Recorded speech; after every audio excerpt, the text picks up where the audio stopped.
All right, hello and welcome to another edition of the Rithmm Rundown, powered by Rithmm, of course. I am Josh Applebaum, your host, and your other host here, as always, my guy, my partner in crime, one of the sharpest guys I know, Mr. Cade Harper. So, Cade, man, March Madness is, I guess, again, is March Madness conference tournament? I guess not. Technically, March Madness is the bracket, but I mean, it's March. We've seen some mad things happening so far, but really, if you're a college basketball bettor, this is the best time of the year. To me, Kate, it's like the conference tournament week going into Selection Sunday, and then of course brackets unveiled.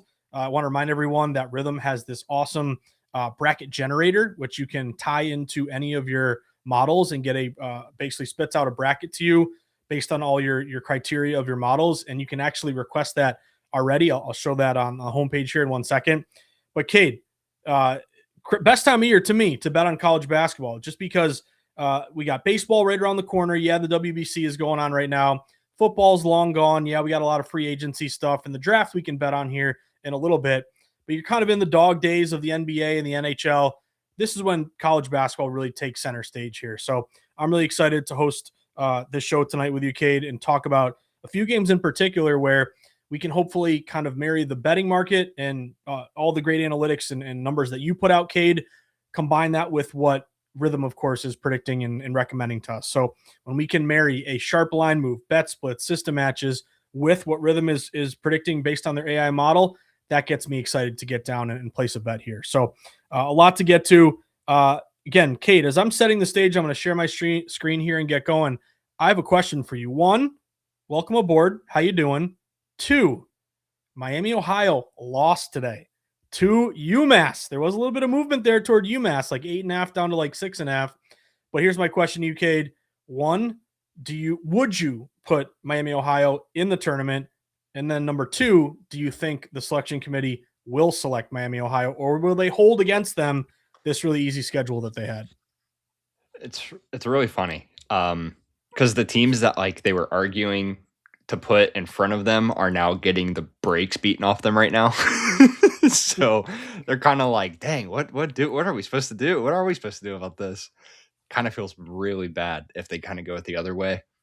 As a college basketball fan, I think you have to kind of give it to Miami just to see what they can do. If you really want the option, or if you really want to find out who gets that last spot, make them both play in the first four, and then there's your answer.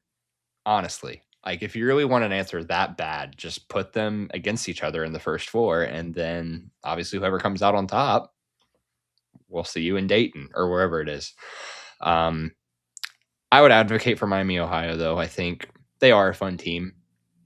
Auburn is a fun team when they're actually good, but they just have a gauntlet of a schedule, so I can't really cut them that much slack, I guess. It's definitely between them two, though. I don't think there's any other teams, honestly, that are just like fighting and gutting it out right now other than them two. But if I had to, college basketball fan in me just wants the madness to happen and just put the better story in there. So let's get a MAC team. Let's get a MAC team in there. Why not? I'm right there with you, man. I think you had a great idea there. Put them in the first four. Again, I think you're going to look at one giving a deserving team an opportunity. And again, you're what were they 31-0? Now they're 31-1. You lose a game here at, it's not like they got blown out. It was a tight game. Yeah, they lost outright as a dog, but give them an opportunity. And I also think, what's the most important thing to the NCAA, Cade? They say it's academics and the competition. No, it's money. So I think if you put Miami, Ohio in one of those first four games, you're going to get a lot of media attention debating, oh, they shouldn't be in or they should be in. You're going to get a lot of spotlight. You're going to get a lot of attention from sports bettors, which, again, we're in an NIL world, a legal sports betting world. So I would assume that, number one, all these games are going to be very heavily bet. That's one reason why you and I like to bet against the public, go contrarian, because you have this influx of public betting this time of year. But what would just create more drama, frenzy, media attention, betting attention? It would be putting Miami, Ohio in. Leaving them out, what's the benefit of leaving them out? I think you're just hurting teams. Right. And what message does that send to a little school in a conference that might be kind of small, but you run the table? Again, I don't care who you're playing. You go 31-0 in the regular season. That's pretty impressive there. So I'm with you. If they don't make the full, if they're not a 14, 15 seed, at least put them in that first four. I think that would make a ton of sense. But I'm with you. They should definitely make it. Now, I wanted to mention this, Cade, just before we get to all of our games here, a little housekeeping as always, but this is what I was kind of hitting at earlier, the March bracket generator. I love this. Basically, what Rithmm is doing is building an AI-powered bracket using the models that we've created. So you could request, if you haven't done it yet, again, whether you're on a trial or you want to get a full month here, hope you stick around for baseball, but use promo code START25. You'll be locked and loaded for March Madness, and you'll have the ability to build these brackets. So when I click on these, Cade, I've already requested them. Easiest thing you got to do, click request.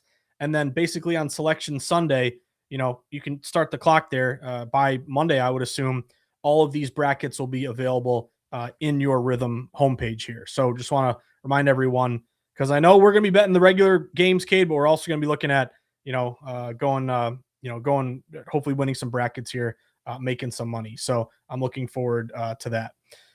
As always, just want to remind everyone, we got our refer a friend up here in the top corner. We have our Discord channel. We have all of our videos and tutorials. So if you have any questions about Rithmm, you can always hit up me and Cade on Twitter, or again, go to the Discord and get right to the go to the horse's mouth there and talk to some other bettors like yourself who have downloaded and are using the Rithmm app. Now, with that being said, Cade, let's waste no more time because we got a lot of great games to hit on, and I have a couple that are a little bit later because I'm an East Coaster, so I'm staying up late sweating these, Cade. You have a couple late games as well, and we're going to see if we can get some winners here because we've been doing pretty good in our last few shows in particular. But I want to go to all of the recommendations. You can, again, if you want to save some time, you can go to the predictions and just say, hey, give me the best plays right here. They'll always be located with the little, the LA Charger in green angle there, that little lightning bolt that'll give you your smart signal plays. I kind of go through each game, Cade, just kind of, looking at all the different options here and kind of comparing what the market's doing with what Rithmm is predicting. And the first game that I wanted to hit on is Florida Atlantic and North Texas, because this matches a lot of systems that I like from a data-driven perspective, and Rithmm is right there with me in this one. So what I like to do is just set the stage, provide some background on these teams, talk about what the betting market is doing, and then align that with what Rithmm is predicting. And then, of course, can't wait to toss it to you, Cade, to see what you think about this one. So this is the second round of the American Conference Tournament. We got FAU coming in 18-14 on the year. They are the 7 seed. They played yesterday. They beat Temple 63-59. They're actually a 1.5-point dog in that one, one outright. North Texas, on the other hand, 18-13. They're the 6th seed, though, and they had a bye in the first round. So one thing I'm looking at, Cade, not that every rest first tired is a guaranteed winner, but if there are situations, and you kind of get debates about this, like, do you want to be playing, a back-to-back because you won and you're feeling good and you just want to keep the momentum going? Or would you rather bet on a team that is rested and had that extra time to rehab injuries, game plan against your opponent? It's always that rest versus tired, rest versus rust angle.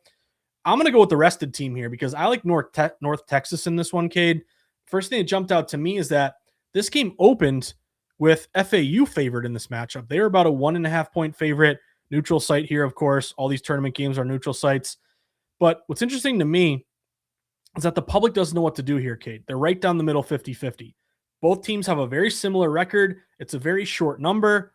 Again, if the public's betting these games, they do remember FAU winning last night. So I think there's a idea of, hey, they won last night, let me just play them again. However, even though the ticket count is 50-50 right down the middle at DraftKings, we have a line move. And that's always important to me because in a vacuum, theoretically, line really shouldn't move at all if the bets are even, because you would assume split action, no need for the odds makers to adjust the number up or down. But even though it's 50-50, so throw away contrarian value, there's no public to bet against because public's undecided.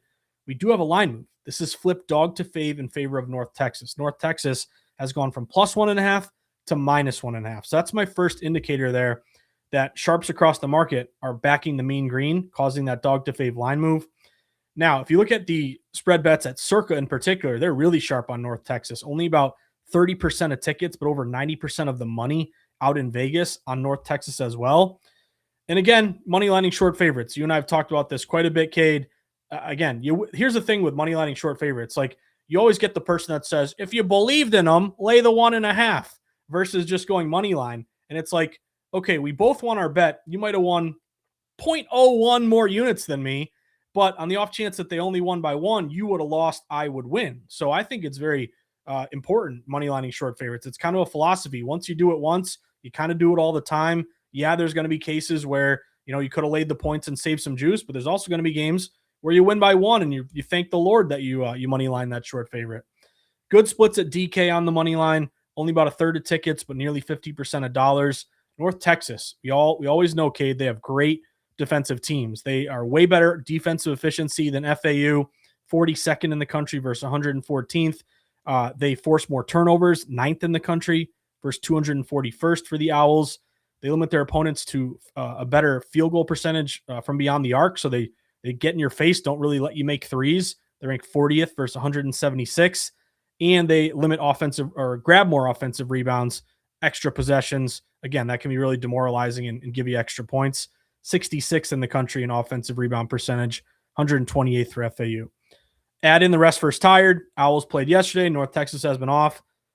Again, you had me at dog to fave line move. That's the play that I love here with North Texas. But as always, we're trying to marry Rithmm with what the betting market is doing. And Rithmm is saying, yeah, we agree. Play North Texas here.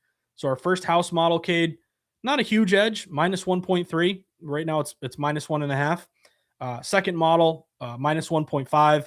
But this is the one that I really like. A Green Star recommended play. This is our rundown model, Cade, that you and I created a few weeks ago, minus 1.6. So if I can get all recommendations on the same side and at least one of them is a Green Star recommendation, I'm going to make that play every single time. So we got all money line recommendations and spread recommendations on North Texas, which aligns with what the betting market is doing. So, Cade, my first bet here tonight, Mean Green. Win the damn game. You can get them around minus 120. I'll pitch it to you, my man. What do you think about North Texas tonight? This one's sketchy. I'm looking at just like history, just because there's not a whole lot of data between the two. I mean, they only played once, and that was roughly about a couple, maybe 2.5 weeks ago, maybe almost 3 now. And North Texas actually ended up winning by 1. That was at home. With obviously this now being neutral, I don't want to say that changes anything, but as far as everything else goes, I mean, it's you pretty much pointed it out, laid out everything. Their defense pretty much is unreal, like any other, and the Power Five, much less the country. And the offense is questionable, but I mean, they win games by their defense, though. Like that's their bread and butter. That's what they do. They are coming off back-to-back wins, obviously, like you were saying, and like you mentioned, Brest is a big factor this time of year. With FAU coming off of a game where they already played and a game where they were also favored 1.5, I feel like it kind of tells me a little bit everything I kind of need to know in this one, which makes sense with the line move. So I think using just like a common better knowledge, getting the same line in back-to-back games in a game where they lost on the same line, I think you just play it safe and take the money line, especially with what the model's telling you to do. But yeah, that's where I stand as well, I think. Yeah, and to me, you look at, and you can kind of take a look at this. Like I use KenPom quite a bit along with Rithmm and other resources. And when you go to the KenPom fan match tab, Cade, it's like all the green on North Texas saying how unbelievably awesome they are defensively. And then you go to their offense and it's like all red telling you how terrible they are. Yeah, it's so night and day. It's so fascinating to me, though. I don't know how they do it, but they make it work. I genuinely cannot explain it. It's the most weird team ever, but they just do it. Me either. It's hard to explain. I mean, the emphasis on defense, maybe the players that they recruit and scout, they're looking for a certain, defensive hungry mindset, or I'm not really sure. But I guess my point there is that, when you look at their offense, like, man, I'm going to go money line on a team that's so bad offensively. But I look at it the other way kind of. And to me, it's almost like, hey, when you play such good defense and you play a lot of games that are 65-63 or, 70-72, like, you don't have to score a million points. Like their offense doesn't have to be great because their defense is so good. It limits their opponent's, offensive production there. So maybe I'm showing some confirmation bias there, but to me, if I got a great defensive team, at least I know, hey, I probably don't have to score 100 points to win. We can, score 65 and maybe win this game. So first one for me, Cade, marrying the market to Rithmm, going North Texas here, recommended Green Star play. I went money line around minus 120, not a bad number there. Another late one here for you, Cade. I'm staying up late, so I can't wait to sweat this one. I've been sweating last two nights, Cade, 11:30 p.m. See, you're a young buck. I'm getting older. The 11:30s, man, they get to you when you're past 35. But two straight nights, Idaho, and the 11:30 window. I don't know if you played them at all, Cade, but they've been coming through here late. So I'm going to see if I can keep this late night stretch going. And it happens to be a team that I get my CSs, confused, like Cal State Northridge, Cal State Fullerton. There's so many. Yeah, there's so many of them. So sometimes I get them mixed up, but I feel like this is a team that you and I maybe have talked about is either them or Northridge, CS Northridge, but we've had some success with this team for sure, and I'm hoping that it continues here. And I'm looking at Cal State Fullerton tonight. To me, it's a very simple. Again, I don't want to make it seem easy, but it's an easy handicap in terms of another dog to fave line move. So I think if you like North Texas, who we just talked about, again, dog to fave, great splits. Rithmm is recommending we play North Texas. Same exact thing here for Cal State Fullerton. So let's set the stage for this one. It's a late night tip. It's the Big West Tournament quarterfinals out west. UC Davis comes in 19-13. They're the 6th seed. They just beat Santa Barbara 79-73 yesterday in the second round. They won outright. They're actually a 4.5-point dog there. Fullerton is 17-15, slightly worse record, but they're the 3 seed because they're the better conference tournament record or conference record. And they're coming off a bye. They did not play in that first round. But once again, sharp dog to fave line move. Cade, we open this one with UC Davis, about a point favorite here, neutral site. And we've now flipped to Cal State Fullerton -1. Some books 1.5. And even today, really focusing on, what's the high water marker. When you compare open to current, like on an odds page, that's giving you the open and the current, obviously, but it doesn't tell you all the moves in between or how far that line may have gone, where at one point maybe there was buyback. This was as high as -2.5 earlier today with Cal State Fullerton. So there's been quite a lot of money here pouring in on the Titans, flipping that number. Splits look really good at DK. Fullerton is getting 55% of spread bets, 67% of spread dollars. You go to Circa out in Vegas, super sharp on Fullerton, 43% spread bets, over 90% of spread dollars.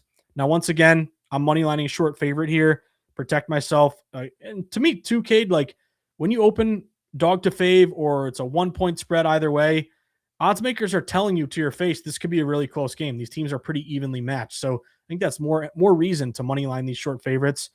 But you look at price right now, it's really not that bad. -120, -125. We have about 60% bets, but over 80% of moneyline dollars at DK on Cal State Fullerton. Also at Circa, 50% tickets, but 74% of moneyline dollars on Fullerton. Fullerton has a few advantages that jumped out to me, Cade. They have the better offensive efficiency, not by a ton, but they rank 148th versus 174th for the Aggies. They commit fewer turnovers on offense, so not coughing it up, getting the other team out and running for fast breaks. 70th in the country versus 263rd for UC Davis, and they allow fewer offensive rebounds. So again, not allowing second chance points. That's huge, especially, when you're in a postseason game, do or die. They rank 83rd versus 185th. Also, the rest versus tired. Same angle here because UC Davis is playing the second leg of a back-to-back. They played yesterday, playing again today. Cal State Fullerton has been off since March 7th. So again, similar to North Texas, dog to fave line move, good splits, rest versus tired, bunch of stat advantages. Then the cherry on top, we have even more Green Star recommendations on this game compared to that North Texas game. But first, a model, Cade, the house model, Green Star, take Cal State Fullerton, -3.1. That's a pretty big discrepancy. I know it's only like a point, point and a half, but 1.5 versus favored by 3. Good Green Star edge there. My second house model that I created, -3.7. The model you and I created, our rundown model, -3.8. So before we even get to money lining short favorite, all these models are saying, hey, this should be about a 3-point game, and you only have to lay 1.5 with Fullerton. So that's another edge. What I really love, the coup de grace, the best one here, Green Star, Smart Signal, Rithmm recommendation on the money line. So not only is it a Green Star, hey, you should play this, but a Smart Signal with a 76% hit rate, 21 game sample size, 16-5 record. This spot, these conditions historically have been really profitable, and they matched tonight with Cal State Fullerton. So green star play with a smart signal, another green star on the money line. Kate, I got everything lighting up here tonight on Cal State Fullerton. So I'm going to go money line, follow the market, follow Rithmm. You can get them around minus 120. What's your take on UC Davis and Cal State Fullerton? Yeah, I'm with you here again. One thing, kind of similar cap, I guess, to the last game a little bit. I'm looking at the head-to-head, where we have pretty much a similar line, and Fullerton was actually at home for this one, and they won. That was February 19th, so it was fairly recent. But yeah, same line, super high scoring game. The earlier matchup in January, UC Davis actually had them. But basically, I'm going to roll with the hotter team in this case. Looking in the last 10, Fullerton's 7-3 straight up, but they're 8-2 against the spread. Looking at UC Davis, not really so much. They're right around, they're 6-4 when on straight up and against the spread combined. So they've kind of been off and on, while Fullerton is just winning and then they're covering. They are on, let's see, 5 consecutive covers. They have not lost against the spread since February 14th on Valentine's Day. So I like the hotter team. I like that the models like the hotter team. I like that there's a smart signal on the hotter team, and ultimately it feels like a spot play. I mean, I think if they're already been hot and they had the win in the last one, I think they're coming in very well prepared, especially like you mentioned, on rest, more importantly as well. And yeah, I think it makes it pretty easy. Yeah, I'm with you here. So again, the market saying pretty clearly here that Fullerton's taking in sharp money from respected bettors, causing that dog to fave line move, along with Rithmm in their advanced models saying, yeah, this should be closer to a 3-point game. So love the fact that we got not only these green stars, but smart signals all saying, hey, sweat Fullerton tonight. So I'm with you here. Let's go Cal State Fullerton. Reminder, line shopping, super important, especially this time of year. I think money line, Cade, it might not seem like a big difference. Like, oh, what's the difference between I guess Kalshi is pretty low here, minus 108, but minus 110 versus minus 115. It's only 5 cents. Who cares? But really what Rithmm is trying to preach to us, which I think is so important, is just, again, you can't guarantee a win or loss, but you can guarantee you get the best number. And if you consistently get the best number, if I bet a minus 120, someone gets a minus 110, we both win the game. That's great. We both won. But the person who got the minus 110 is going to get a little more back because they had to risk less juice than I did. So super important here to find the book giving you the best price. And reminder, we have our new bet sync here, which is awesome. So this has been a really cool feature that Rithmm created, giving us all these easy access opportunities where, hey, if you like a bet, boom, you click it. It'll send you right to your sports book once you're synced up and make your life way easier to hopefully cash a ticket. So long story short, let's go Fullerton here, Cade, so we can get a late night win. So those are my 2 games. Let's flip to yours here, Cade. Which one do you want to start with? I'll throw the mic over to you, my friend. I think we got a question in the chat from one of our people on Twitter. I wanted to highlight. I didn't want to let me find go too far. I always forget to do this. Sorry. I never had the chat pulled up either. Let's see. Never miss a comment. Okay. Let's go, boys. Yo, question. My model has been on a bad run. Let's show this one. From Boss Too Smooth. Question. My model been on a bad run. At which point do I trash it and get a new one? Ooh, I have an idea, but Cade, what do you think about this one? I think we hit on that a little bit last week. Right now is honestly a very awkward time to create a model. Just with it being conference tournament time, there's like so much more than you can say there's a lot of data going into it, considering a lot of these teams have already played once. But right now, if you're trying to create a model, especially during tournament time, I would probably advise just copying one from the leaderboard, especially if they've already been doing pretty good in these last couple of days or weeks or whatever. Just because I think there's a lot that it has to gather from. I think there's a lot that's changed for the most part from these last 2 weeks being in conference tournament. Obviously they're on neutrals now for the rest of the year. Nobody's pretty much has a home court. It's just hard to justify making a new one right now, I guess, when you could probably maybe copy one that's been on a decent run for the last couple weeks, I would say, or so. Yeah, good answer there, Cade. I'll kind of piggyback what Cade said, Boss Too Smooth, because you got to think of it this way. Like, the train left the station a long time ago. Like, even though March Madness is starting now, a lot of these models have been working, since back in October or whenever you started to create them. So it's kind of hard to jump on a moving train here and expect to, make a whole new one at this point. So I would kind of defer to Cade and agree that there's all these great house models to use. Why not just copy those? You can go right on the Rithmm app and find them. Also, Boss Too Smooth, like, maybe you just tweak something, like dig into your model. Cade showed me the factor library on our model that we created, which I didn't even know that tab was there. So thanks for that shout out, that piece of intel, Cade. But we were looking at, okay, this model's doing pretty good. What are the factors? So dig deeper. Where do you set your, your little icon? How far into offense or defense? What stat categories? So maybe play around with it. See if, maybe you had a very low amount of offensive rebounding, factored in. Okay, let's jack that up a little higher. Does that change the model? To me, that's what I would do before trashing it. And just remember the beauty of Rithmm. You could trash it. You could recreate it. Totally up to you, but that's a really good question. So hope that helped a little bit. Let's see. Our guy, football guy 9798, Cal State Fullerton, -110 at Novik. There you go. So even a better price there. Basically just a standard -110. So let's see if we can hopefully get a winner here, Cade. But yeah, thanks for mentioning. I gotta focus on these comments here. Can't let people twist in the wind. But what do you think, Cade? You want to get into some of your plays here for tonight? Let me see. I know I have one that literally tips off in like 2 minutes, but we can race. We can race it. You can blindly tail and then you can forget. Watch back the reasoning later. I'm just kidding. Don't ever do that. Also, 2K, sometimes they're delayed, if the first game goes long. That's true. That is true. You might have time.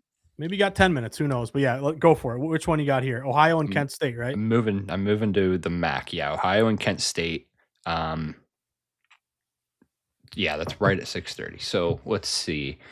Model earlier had a green star in this. Since then, it is still on the over. It's just a caution flag for me. But the house model has the over 160.5. I had at an even 159 on Caesar earlier today for -110 as well. Projecting 162.3. I'm also making it 162.4, I think, or something like that. Nonetheless, both these offenses can absolutely score. Kent's putting up 85 a game. Ohio's putting up 78 a game. They're getting a lot of possessions. We're looking mid to low 70s possessions, which is a lot. They're very fast. I think they're decently fast-paced teams to be in the MAC or to be in the group of 5.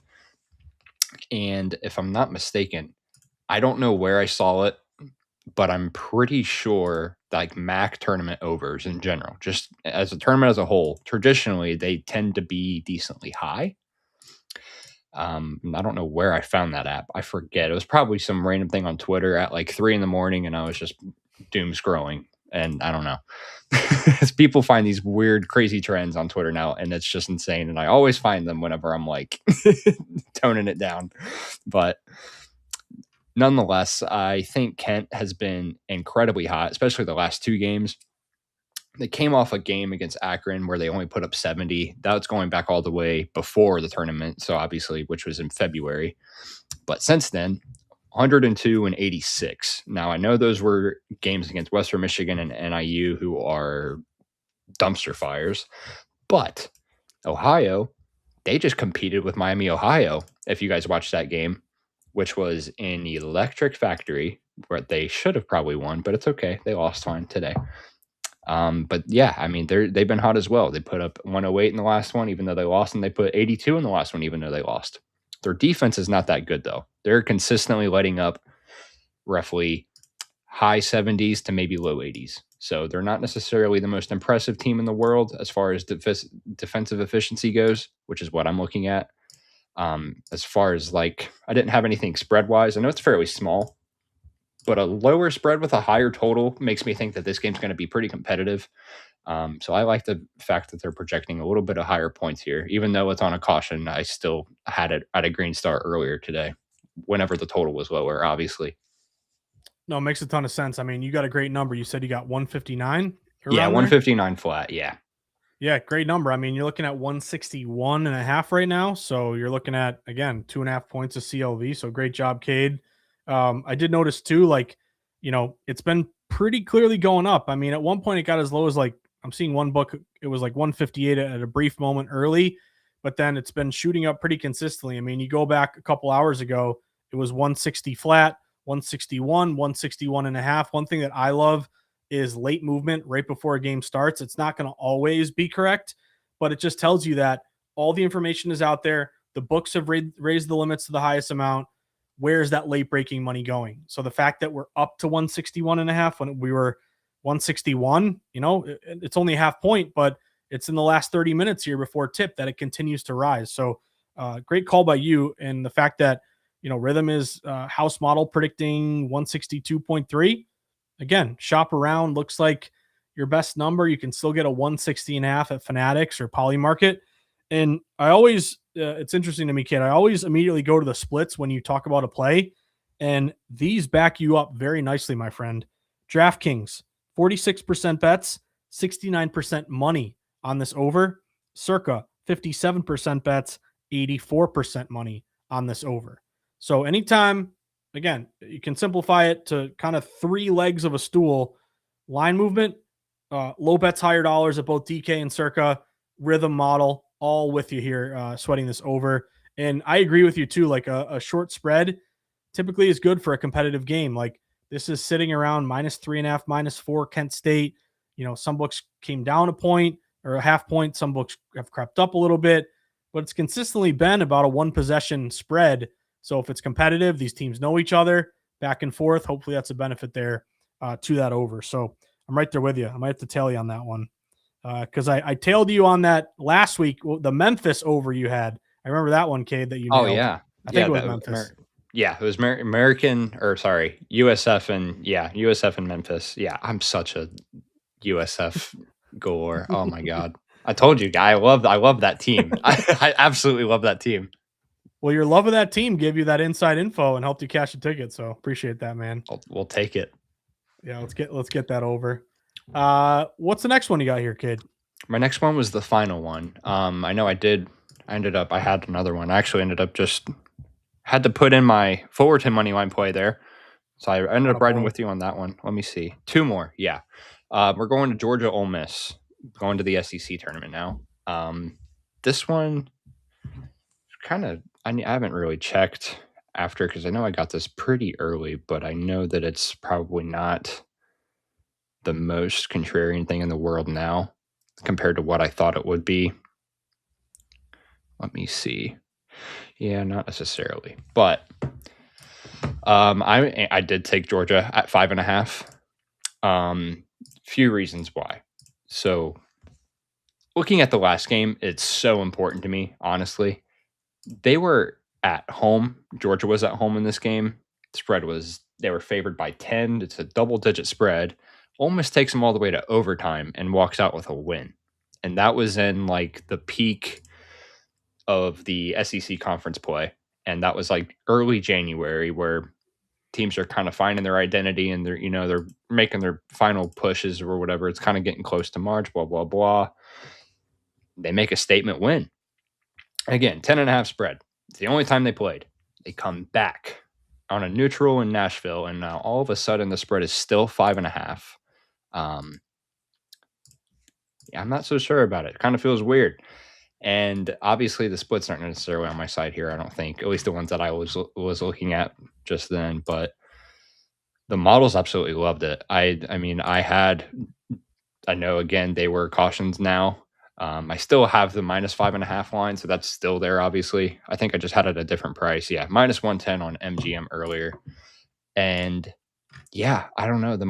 I have them by 7 at least on every other projection, and Rithmm has majority of them right at around like 6 or just above 5.5. I'm not the most confident in it at this point. It's more so basketball brain kind of play, but Georgia's like one of the fastest paced teams in the country. And I just don't see how Ole Miss keeps up again.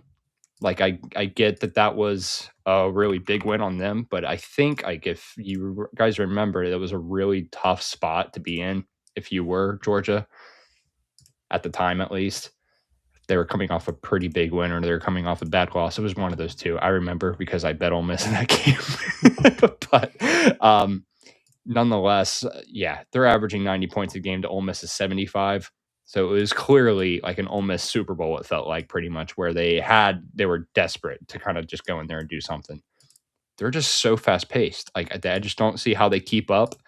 They attempt 3-pointers out the wazoo. They're almost attempting like 30 a game.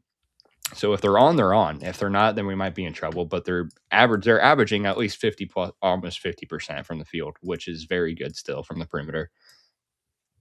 Again, it's just like a night and day difference on offensively for me. And honestly, I just don't see why the line is this low, considering they were just favored by 10 on a home court. I don't think a neutral does 5 points justice, honestly, especially if it's in Nashville and you're Ole Miss. I mean, it's not like every fan in the world's traveling across the country for this game. Like it's a 1 seed versus 2 seed kind of deal, but something just wasn't adding up and it didn't make sense to me. But that's the play for now. I was looking into the under though. I didn't look into it enough beforehand, but I wanted to see what Rithmm had just while we were here. Yeah, that also made no sense to me.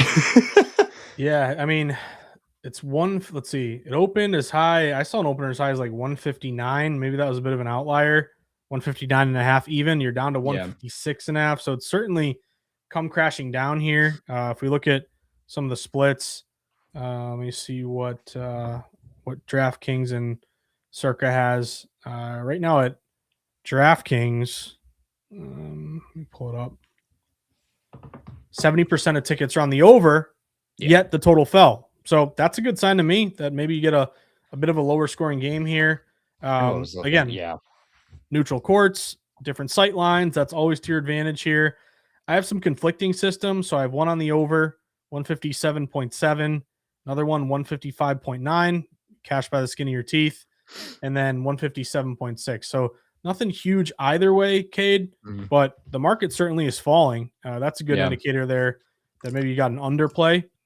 And the other thing, like in terms of the side, I don't have a dog in this fight, but it is notable to me that, you look at Ole Miss, they're coming off a huge upset win because again, which you got to look at one of two ways. Like on the one hand, I'm kicking myself for not playing Ole Miss yesterday because no one wanted to play them.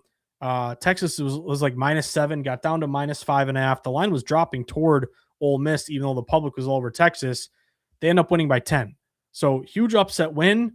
Is that a situation where, hey, you were coming off a huge upset. Now maybe we accomplished our goal, and I'm not going to say they don't want to win this one, but is it like a rude awakening that, hey, nice little upset you got here. Now you got to play Georgia, who's been waiting for you to maybe kind of bring you back down to earth. So that's just the one discrepancy to me. The rest first tired, and I'm always wary of playing another dog after they're a dog and win outright. Like every now and again, like I remember NC State a couple years ago where they were just dog outright win. I think they made the Final Four that year with the big guy. Remember the big dude who was the center and like I forgot his name. He was awesome that year. But other than that, like historically, the data doesn't really bear out that, if you keep taking dogs that win outright, at some point that dream is going to kind of end for you. So if you do end up laying it there with Georgia, Cade, I'm rooting for you, man. Hope you cash that one. Final play. I think you had a really late night game, Cade. Yeah, this one was gross. You guys might need to grab a clothespin and just leave it on your nose the rest of the night. I'm going to San Jose State, New Mexico. This is another one where pretty much we just described it perfectly, and where San Jose is pretty much fat and happy after another double-digit upset win over Boise. Except this time, it's a little different because these Mountain West games are different than a lot of other conferences. And I was talking about this in my Discord with a couple of other guys because we're huge fans of Mountain West overs in the regular season. They're cash cows. They're the late night overs from 9:30 to 11:30, and they're just printing whatever the totals are, whatever. Then you get to the conference tournament, obviously, and they're on a neutral site, and then it's just everything kind of just changes. And part of that is when you have I think it's a higher total for a conference tournament personally, but having such a big dog like this in a game where it's in between 150 and 160, I think it feels like a sort of, I don't want to say an autoplay, it's not the word I'm looking for, but it feels like it just makes me lean even harder towards that side, if I can make that make sense to anybody. San Jose is probably, obviously they don't belong. I would have loved to have seen Boise and New Mexico play again, honestly. I mean, they're 9-23. Who in the world is like wanting to lay this like right now, honestly? But looking at the last game, January 31st, it was New Year's Eve, and San Jose was at home. Pretty much the same spread. It was 15.5. And I have them at 14 flat. And they only lost by 10 at home. And that was a fairly shorter total of 147 as well. Naturally, obviously hit the over. They put up 90 points. But New Mexico is not necessarily in the right mindset of a basketball team right now, I think. I think they're kind of feeling a little bit down and out, even though that they got the better seed here and they're on some rest. But they're coming off back-to-back losses. Back-to-back losses. Tough losses, I should say, actually. And ultimately, San Jose, on the other hand, I mean, they're not necessarily the hottest team in the world. Like I said, they're 9-23. I'm not going to act like we're just completely here. But like I said, this is just honestly one of the purest model plays I can ask for, just because I have it projected right under 12 and 13. I just thought the line being the same from when San Jose had the home court and they ended up losing by 10. I think it's kind of similar case here in that kind of sense. I don't like a team that's been really low in their confidence, especially coming off back-to-back losses. Seeing a higher spread like that, you kind of would think, oh, bounce back game. Bad spot for San Jose. They get blown out of the water here. Very well could be the case, but not in conference tournaments. In regular season, honestly, it might be vice versa for a lot of people. I know it is for me just because I'm a spot better. That's kind of how it worked. But they're not at home here. They're at a neutral court. Very different case. So I'm weighing the 14, or I guess it's now 15.5. So some of you will weigh the 15.5. I'm going to weigh the 14. But I want to take the Spartans here, and hopefully they keep it close and keep it a little bit more competitive. Maybe not win the game outright like they did last night against Boise, but I'll take my chance on the fat and happy dog. Yeah, no, it makes total sense. I mean, if you look at a couple things, I wasn't totally sure which direction you're going to that, Cade, because I was at one point, I don't know if you're kind of maybe thinking about an underplay. I could not decide between either or. Honestly, I hate myself just because I couldn't, but. Well, I would say, so to the under, this is one thing that jumped out to me. This total has really risen. Like there's been, Kate, I see one book that opened like 153. Now you're 155.5. It's crazy. I mean, yeah. It's kind of rare to see a book move 3 points. I mean, on a total, I mean, a lot of times you see it if a ton of sharp money is hitting a neutral court under and the total really falls like 150 down to 147. It's kind of rare neutral court you see this big over move. It just anecdotally to me, staring at odds pages forever, you typically don't see that. Now, there's a big debate, which I'm sure you've seen on Twitter, Kate, of like selling high, which I think there is validity to, or buying low on big line moves, where I've seen some people tweet. I might have mentioned this last week just because it's kind of annoying. But these people who I will not mention because I don't want to give them credit or I don't want to scorn them. But it's like you see a huge line move, you wait until it gets to the highest point, go the other way. And I think it's one of those things where like, Kate, anytime someone's like the wrong team is favored here, that always gets me too. It's like there are certain catchphrases and words in sports betting in our world that if you say that, I think to like the average Joe better, it's like, wow, that's really intriguing. Like, well, they sound really smart. I will say though, I think there is some validity to when a line moves. So I guess I'm walking the tightrope. I don't know if I fully believe this or not, but what jumped out to me here is that this line has moved so much toward the over. It's gotten so much higher bet up that is there an opportunity now to sell high and go under? Because if you are playing over 155.5 right now, yeah, you're with the line move. The line went in your direction. It's going up. So I want to be with that smart money. I want to be on that over. However, you're playing over 155.5 right now. You're getting the worst of it. So if this lands on 153 or 154, 5 or 6, I guess the 155, you would lose that over 155.5. The sharps who hit this number earlier in the day and got over 154, they're going to cash. So I think it's just a rule of thumb of like, I don't want to be ever betting the worst of the number. I think that's just kind of a thing Right. that if you remember and keep that in the back of your head, like the 10 commandments of betting the worst number, you might rob a bank and get away with it every now and again, but you do it, over the course of many and many bets over many years, it's typically gonna hurt you more than it helps you. And I did notice the sell high under is a green star play. I mean, all three recommendations from Rithmm. I mean, you're right on the number 155.8, but I have a model 154.1, and that's a green star. And another model 151.9. That's a pretty good edge off that first one. So I kind of agree with you. If anything, I'd lean under here.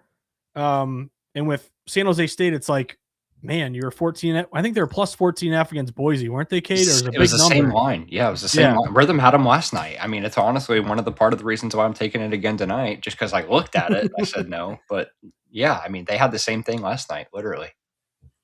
Yeah, and to your point too, neutral court. This one's 13.7. Again, New Mexico State hasn't been playing great recently, or New Mexico. So I'll lean on that total for you, or the side. Root for the dog here, Cade, because we need some madness where a double-digit dog wins 2 in a row. What do you think? I might look for the under if I can. I mean, I'm playing another Mountain West under. That's the thing. Like we're also talking about this because the Mountain West overs thing, like I was saying earlier, in the regular seasons, they print whatever. Conference tournaments come, absolutely opposite. It's just unders cash cow. It's just a neutral court thing. It happens in every conference. It would be a good look. I mean, Rithmm had the Grand Canyon in Nevada. That's the one that I have right now. That Rithmm also had. Maybe they're on the same system on that I'm on. I don't know. Who knows? But I mean, yeah, if it's hot, it's hot, and I like both. I couldn't decide between the two. I don't know. Hopefully, I made the right choice. We'll find out. Well, I hope you win. I think there's a good chance for both of them here, and also with the comparing the correlative betting side to the total. Yeah, the first bet that you mentioned, Kent in Ohio, over 161.5, good splits, Rithmm. That was a short spread, like a 3.5, 4, right. Competitive, high scoring. Anytime you get a big number, you kind of like unders, because the theory here would be and this is not good for you, Kate, so I hope it doesn't happen, but if New Mexico gets up by 25 points, they're going to dribble it out, kill the clock, try to get out of there with a win, versus, if it's competitive and back and forth, start to foul, maybe get into, there's been a couple overtime games that I've bet on last few days. Typically, big spread kind of is a friend of an under, short spread kind of a friend of an over here. So we'll see if that is helpful and hopefully gets this under. But that's about it, Kate. Yeah, ran through a few games here for tonight. Any other games on your mind? Anything else that we need to hit on here, or should we wrap it up? I think we should be good. Yeah, I don't have anything. Big day today, though, obviously. For this weekend, really. I mean, you have all these better teams, I should say, getting into the semifinals and quarterfinals of their conference tournaments. So we should see some more entertaining games, I think, which would be exciting. I hope so, man. Yeah, it's really a great time to be betting college hoops. And then we got Selection Sunday, and then of course we'll get our Rithmm bracket models ready to go. Which reminder to everybody, all you got to do is go to your homepage and the bracket generator. Boom, build my brackets. Hit that, you'll be off and running, and hopefully doing well in your bracket pool. But that about does it, my man. So as always, want to thank everyone for tuning in and running through some games with Kate and I. Hopefully we gave you some good insights and gave you a different way to approach Rithmm, or how to use Rithmm to your advantage.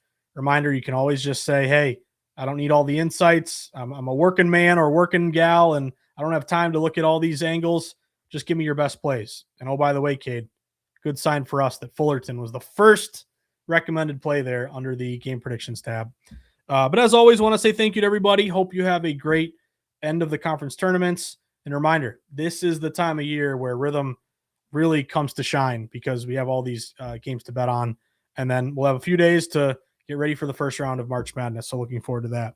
But want to say good luck. Thank you for tuning in. Reminder, download Rithmm, use promo code START25 to save 25% off. Refer a friend, get a little bonus there, and make sure you give Rithmm a 5-star review in the App Store. But take us home, Kate. Any final thoughts before we before you and I are itching to go sweat some games on TV? Not a whole lot. Keep doing what you're doing. If you guys are got your 9 to 5s, just have a game up on your old desktop. That's what I've been doing in my office, kicking the feet up lately. So, I mean, I haven't done that at all. I don't know what you're talking about. No. Yeah, you multitask, man. I know you're good at it. Multitask. Sure. No, it's a great, you mentioned it. It's a great time. March is one of the best out of the year, strictly because of this. I mean, we got all day hoops and whatnot. So cherish it.